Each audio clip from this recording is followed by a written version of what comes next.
আসসালামু আলাইকুম রহমতুল্লাহ বরকাতুহু। তে বন্ধুগণ, আশা করি আল্লাহ পাকের অসীম রহমতে সকলেই সহি সালামত আছেন। তো কবি গাজী আক্কাস আলী ইউটিউব চ্যানেল 017140885009 এর পক্ষ থেকে আপনাদের সকলের প্রতি রইল একান্ত আন্তরিক শুভেচ্ছা ভালোবাসা। তো বন্ধুগণ, এখন আপনাদের সামনে যে বয়ানটা রাখবার চেষ্টা করব, বয়ানটার নাম হলো চিকিৎসায় ভণ্ডামি। কি চিকিৎসায় ভণ্ডামি? আমি কারোর সাথে ঝগড়া করার জন্যে, ঝগড়া বাঁধানোর জন্যে, খোঁচাখুচি করার জন্যে এই সমস্ত ভিডিও দেই না। আমি যেটা বাস্তব সেইটাই দিই। চিকিৎসার মধ্যে ভণ্ডামি আছে।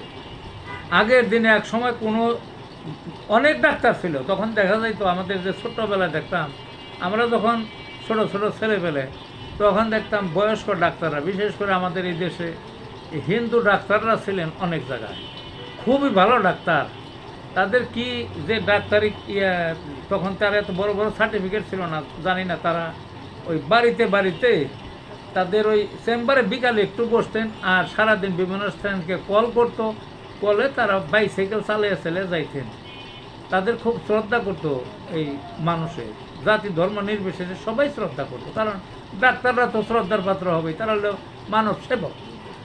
তারা দেখতাম কোনো পরীক্ষা নিরীক্ষা নাই, তারা ওই জিহ্বা দেখতো, চোখের পাতা উল্টে দেখতো, তারা পালস দেখতো, কিছু কথা শুনতো, তারা সুন্দর ট্রিটমেন্ট দিত এবং তাতে রোগ ধরতে, যত জটিল রোগী ধরতে সক্ষম হইত।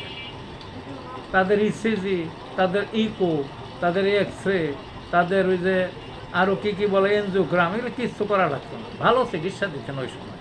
মানুষ যে মইরা সাব হয়ে গেছে, যন্ত্রপাতি ছিল না দিকে তা না।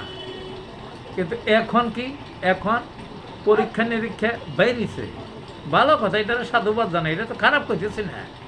পরীক্ষা নিরীক্ষা করে ওষুধ দিব, ভালো কথা। কিন্তু দেখা যায় এই পরীক্ষা নিরীক্ষাটা অনেক টাকার ব্যাপার। একটা রোগীর কাছে, একটা ডাক্তারের কাছে একটা রোগী গেলে করে কি, একের ব্যাপকভাবে পরীক্ষা দেয়। 8-10টা পরীক্ষা দেয়, 8-10 হাজার টাকা যায়, বা আরও বেশি যায়, বা কিছু কমও যায়। তাইলে গরিব মানুষে তো পারে না, সব মানুষে পারে না, পরীক্ষা দেয় পারবো কেমনে? সেই জন্য একটা গরিব শ্রেণী আমাদের দেশে দেখা যায়, ওই তারা ডাক্তারের কাছে যায় না, গেলেই ভয় পায় যে গেলেই 10-20 হাজার টাকা লাগাইব। কেন? আপনারা করেন, পরীক্ষা দিবেন, পরীক্ষা দিবেন, পরীক্ষা মানে ওই যে কি জানি কয়, বিভিন্ন টেস্ট দিবেন, দেন গা। আপনারাও অবস্থা বলে দেন। ধনী মানুষ যাদের টেস্ট করেন, আর যেটা নাকি বুঝতে পারেন আপনারা যে বেশিরভাগ রোগ হইতে বোঝা যায়, এই রোগটা কী পর্যায়ে কী আছে, এই বিভিন্ন সিমটম দেখলে বোঝা যায়। এখনও চোখ দেখা, চোখের পাতা উল্টাইয়া, জিহ্বা করিয়া, প্রেশারটা একটু মাপলেন, তারপর ওই যে ডায়াবেটিস, এইটা ওই যে দেখে 30 টাকা নেয়, ওই একটু রক্ত ওইটা মিটারে দেখে, তারপরে আপনার ওই যে পালস দেখে, আর সব হিস্টোরি শুনে এখনও নির্ধারণ করা যায়। সিংহভাগ রোগী এমনি বোঝা যায় যে তার কি অবস্থা। তারপরও যারা ধনী মানুষ ওই টেস্ট করাইতে চায়, তাদের করেন, তাদের তো টাকার অভাব নাই, তারা বিদেশে যায়, বড় বড় যায়, তারা করে। কিন্তু গরিব মানুষগুলোর এই হয়রানি করেন কেন? গরিব মানুষ যাবে, তাদেরও চিকিৎসা দেবেন, তাদের জানবেন যে এই মানুষটার সক্ষমতা আছে কিনা।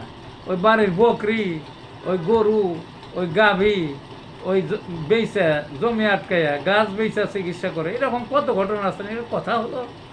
এটা একটা কথা হলো নাকি? তাদের আপনারা দেখবেন সযত্নে, সব হিস্টোরি যাই না, রোগটা কী অবস্থায় যাই না, আপনারা ওষুধ লিখবেন, যাতে পরীক্ষা নিরীক্ষা ওই না করা লাগে, এইভাবে চিকিৎসা দেন। এইটাই আমি বলছি ভণ্ডামি, এইটাই বলছি ভণ্ডামি।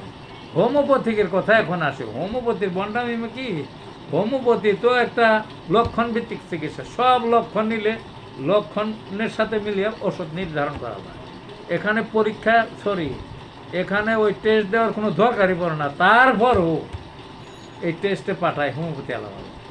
তাদের যে ঐতিহ্য, গাম্ভীর্য এবং মহাত্মা হ্যানিম্যানের যে নির্দেশ, সেগুলো বাদ সাথে এখন টেস্টে পাঠায়, লক্ষণ ভিত্তিক বাদ দিচ্ছে। লাভ কি? লাভ কি? লক্ষণ যদি ধরে ওষুধ দেওয়া যায় হোমিওপ্যাথিকে, তাহলে তো অবশ্যই কাজ হবে না কেন? টেস্ট দিবেন, টেস্টে ধরলাম হইলই, বললো যে একটা ঘা হয়েছে শরীরে, ধরলাম বললো যে ক্যান্সার, কি চিকিৎসা দিবে? দিতে পারবেন না তো লক্ষণ ছাড়া। লক্ষণে যদি ওই জায়গাটা জ্বলে তার এক ঔষধ, ব্যথা হইলে এক ঔষধ, ব্যথা যদি আসে যায় আরেক ঔষধ, টাটানি ব্যথা আরেক ঔষধ, সুচ ফোটানো ব্যথা আরেক ঔষধ, চাবড়া ধরা ব্যথা আরেক ঔষধ, রসকস পড়লে আরেক ঔষধ, রসকস না পড়লে আরেক ঔষধ।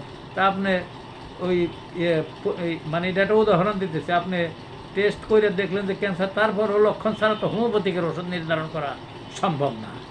আবার জলাটা ঠান্ডা থেকে ঠান্ডা পানিতে আরাম পায় সেটার এক ঔষধ, আবার গরম পানিতে আরাম পায় সেটা ঔষধ। কাজে টেস্ট দিয়ে তো কোনো লাভ নাই, টেস্ট দিয়ে তো কোনো লাভ নাই। লক্ষণ ভিত্তিক চিকিৎসা করেন, রুগীদের এই পয়সা ব্যয় করার থেকে বাঁচান, ওই রুগীদের পয়সা ব্যয় করার থেকে বাঁচান।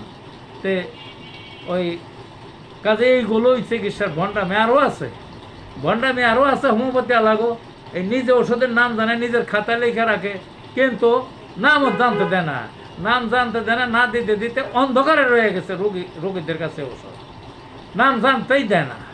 কত বড় লাট হয়ে গেছে, কত বড় ডাক্তার একজন আছে, টাকা দেওয়া ওষুধ কিনবে, জীবন বাঁচানোর জন্য ওষুধ কিনবে, জানার অগ্রাধিকার হাজারবার তার কী ওষুধ তাকে দেওয়া হলো। এটা মহাত্মা হ্যানিম্যানেরও নির্দেশ, কিন্তু আপনারা জানান না। এই বন্ডামি ছাড়েন, হোমিওপ্যাথিকে আর এইভাবে ধ্বংস করেন না, এই অবমুক্ত করে দেন। যেটা আগে একসময় মুক্ত ছিল, তারপরে এখন ঢাকা আবার মুক্ত করে দেন এই নামগুলো জানাইয়ে। ভালো থাকুন বন্ধুগণ।